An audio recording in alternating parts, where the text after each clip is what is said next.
Magandang buhay Pilipinas. Magpahinga muna po tayo sa ating health and wealth issues na ating inaaral. Punta muna po tayo sa ating current events and news at paano po ito makakaapekto sa ating buhay na tayo ay lalago o hindi ba lalago sa ating current situation. I put here the mastery because as you know, bago ka po maging wealthy, ay dapat alam mo ang social, economic at political landscape ng iyong bansa in order for you to survive in these challenging conditions. Una po, alam niyo ba na ang yaman po ng West Philippine Sea is 190 trillion cubic feet ang dami sa natural gas. Sa oil po, ang ating yaman ay 138.5 million barrels. Kaya po, kinukuha yan ng China at kaya po ang Amerika ay gustong i-control tayo at mag-decide sila para sa atin at kunyari pinoprotektahan tayo para may control sila at sila ay mag-invest sa ating oil exploration sa West Philippine Sea. Pangalawang issue po, tama ba yung ginawang pagbenta ng ating gold reserve na walang pahintulot ang ating collegiate body sa ginagawa ni President Marcos?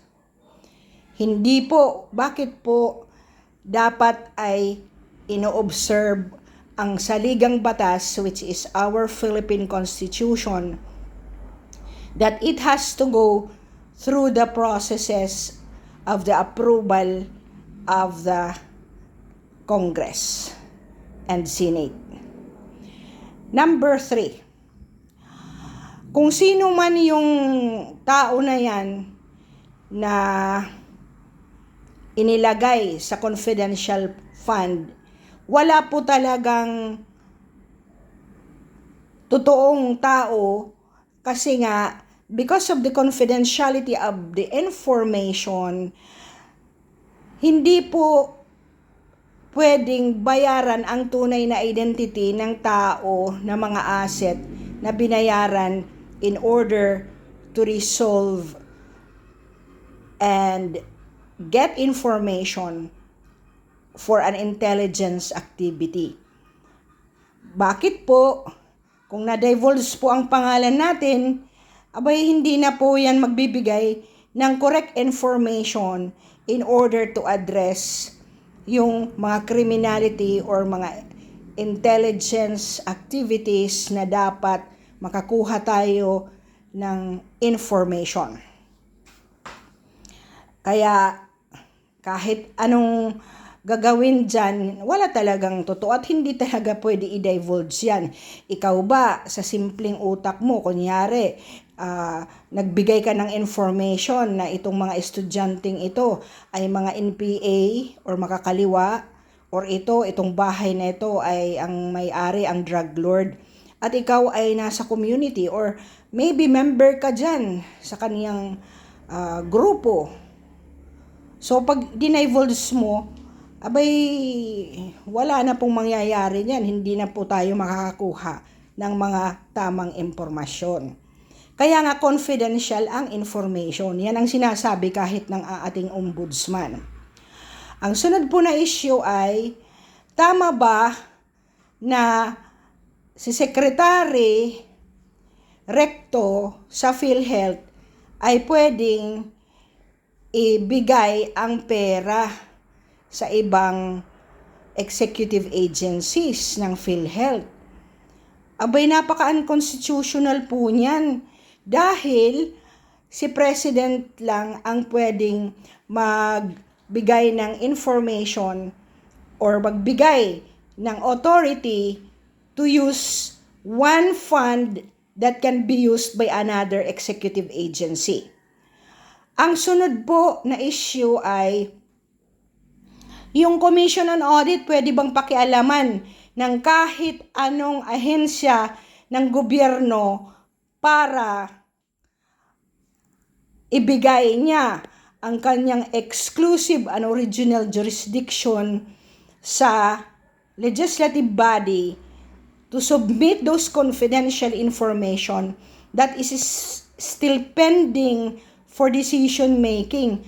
Hindi po kasi sub judice yan, sinabi ko na yan sa isang segment ko, at there is a separation of powers in our Philippine Constitution na hindi pwedeng pakialaman ang constitutional bodies na yan ng ibang sangay ng gobyerno.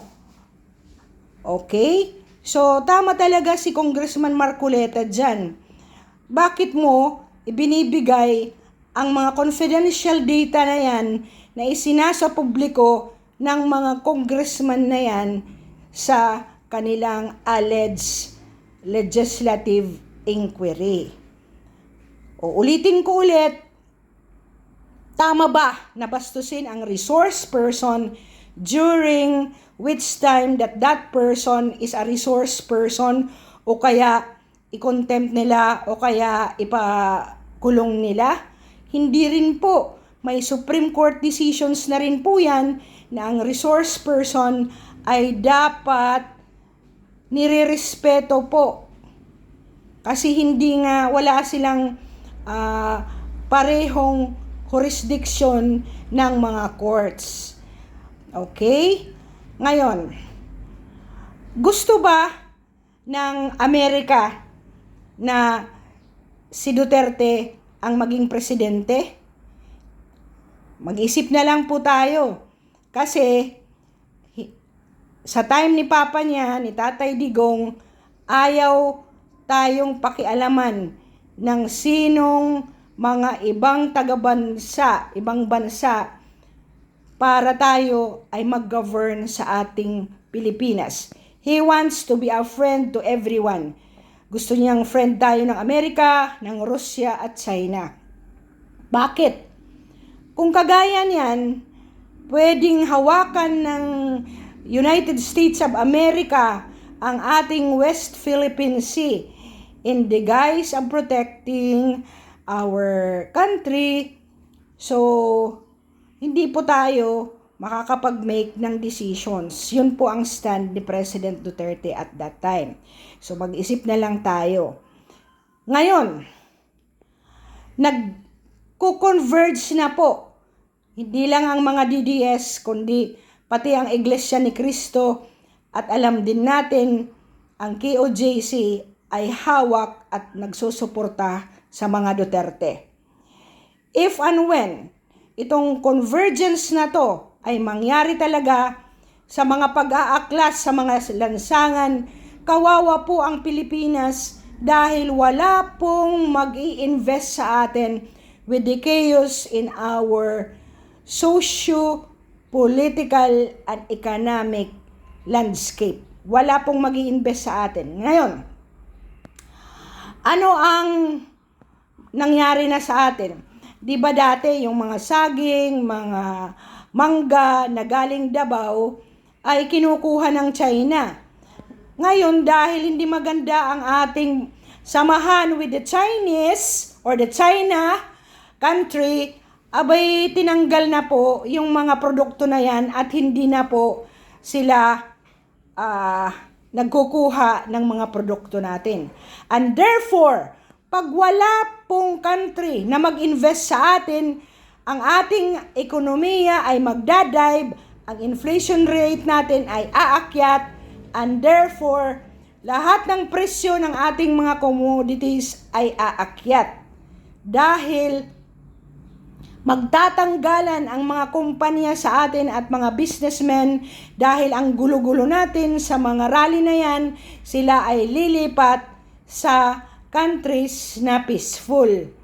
Kaya po, sana kung ikaw ay nakikinig sa akin ngayon, Sana, 'di ba, hindi na mangyari ulit yung mga kaguluhan na yan, at sana yung ating presidente ay mag-okay na tayo sa ating leadership, sit down with everyone and say, pwede ba sa the next 3 years natin wala nang mga ganyan at tayo ay magtrabaho lang katulad sa sinasabi ng Vice Presidente. It all depends because at the time po na ang USA ay nagdidikta sa atin sa ama ng ating presidente ngayon, ang Pilipino po ang nagdesisyon at pumunta sa mga people power, and therefore walang nagawa ang Amerika dahil tayong majority, tayong 90% ng population ay ayaw ang mga nagaganap sa ating bansa ngayon. We cannot close our eyes kung ano po talaga.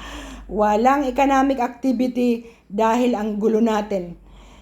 So, if I were, kung sino ka man na nakikinig ngayon at may influensya ka po sa mga nakaupo, sana umupo sila, and I don't know if they can recoup the relationship that is already broken. But believe me, wala pong magagandang nangyayari sa kaguluhan na yan. Uulitin ko at uulit-ulitin pa ng ibang marurunong talaga at mga diluhabhasang mga abogado.